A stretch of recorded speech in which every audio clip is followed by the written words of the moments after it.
আসসালামু আলাইকুম সবাইকে। আমরা ছোটবেলা থেকে সবাই ইংরেজি পড়ছি, আরও পড়ব। তো আমরা ছোটবেলার ইংরেজির একটা টপিক নিয়ে আজকে একটু আলোচনা করি, যেটা সব থেকে সোজা। কিন্তু আমরা চেষ্টা করব এই সোজা জিনিসটাকে আরও অনেক বেশি সোজা, আরও অনেক বেশি ইজি ওয়েতে কীভাবে করা যায়, সেটা হচ্ছে আর্টিকেল। তাই আমরা আজকে পড়ব হচ্ছে আর্টিকেল। আমরা সবাই জানি আর্টিকেল কি। আর্টিকেল হচ্ছে এ এন এবং দিকে আর্টিকেল বলে, এটা আমরা সবাই জানি, এটা নিয়ে আমাদের কোনো সন্দেহ নাই। এখন প্রশ্ন হচ্ছে এ এন এবং দি এরা কোন আর্টিকেল? এ এবং এন কে আমরা অলওয়েজ বলি ইনডিফিনিট আর্টিকেল, আর দিকে বলি আমরা ডেফিনিট আর্টিকেল। আমরা আজকে এ এন দি নিয়ে আলোচনা করব এবং চেষ্টা করব এই এ এন দির এই ব্যবহার আমরা খুবই অল্প সময়, ধরেন 10-15 সেকেন্ডের মধ্যে শেষ করব।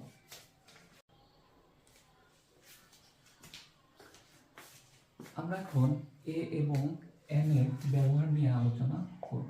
এ এবং এন আমরা সবাই জানি, ছোটবেলা থেকে আমরা পড়ে আসছি যে কনসোনেন্টের আগে এ বসে এবং ভাওয়েলের আগে এন বসে, এবং আমরা এর সাথে গাদা গাদা অনেকগুলো নিয়ম পড়ে আসছি, কিন্তু আমরা এগুলো শিখবো না, আমরা একটু অন্যভাবে শেখার চেষ্টা করি।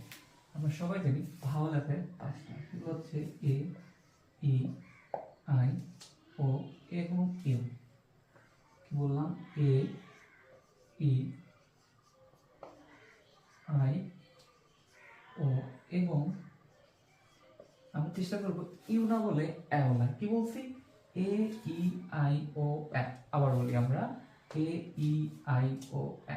এতটুকু যদি আমরা বুঝে থাকি তাহলে আমাদের এ এবং এন এর ব্যবহার শেষ। এখন প্রশ্ন হলো, ভাইয়া আপনি তো বললেন শেষ, তাহলে কিভাবে শেষ?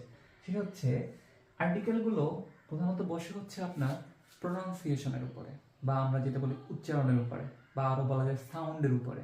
কোনো একটি ওয়ার্ড আপনি যখন সাউন্ড যদি পান এ, ই, আই, ও, এন, সেগুলোর আগেই এন বসবে। কি বসবে আমি বলছি ভাইয়া? সেগুলোর আগে বসবে হচ্ছে এন। আর যদি এই সাউন্ডগুলো আমরা না পাই সেক্ষেত্রে বসবে হচ্ছে এ। That's it.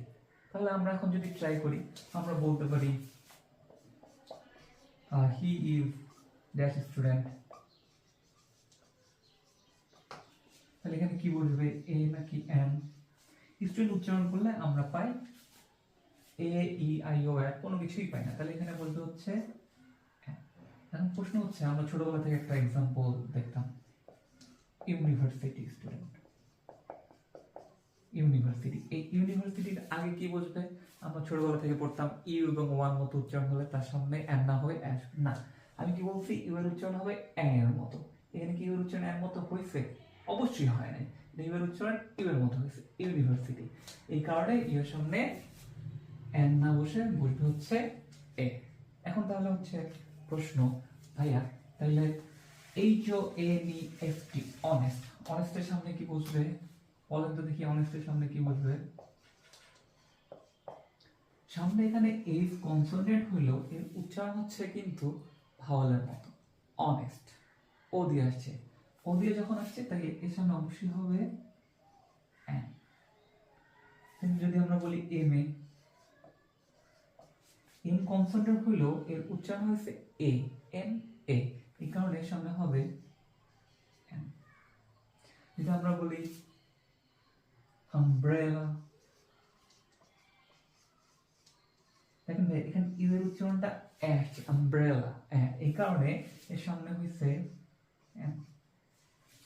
এতটুকু যদি আপনারা বুঝে থাকেন তাহলে আমার কাছে মনে হয় যে আপনাদের এ এবং এন এর যে ব্যবহার আছে এ নিয়ে আর কোনো সন্দেহ থাকার কথা না। ধন্যবাদ।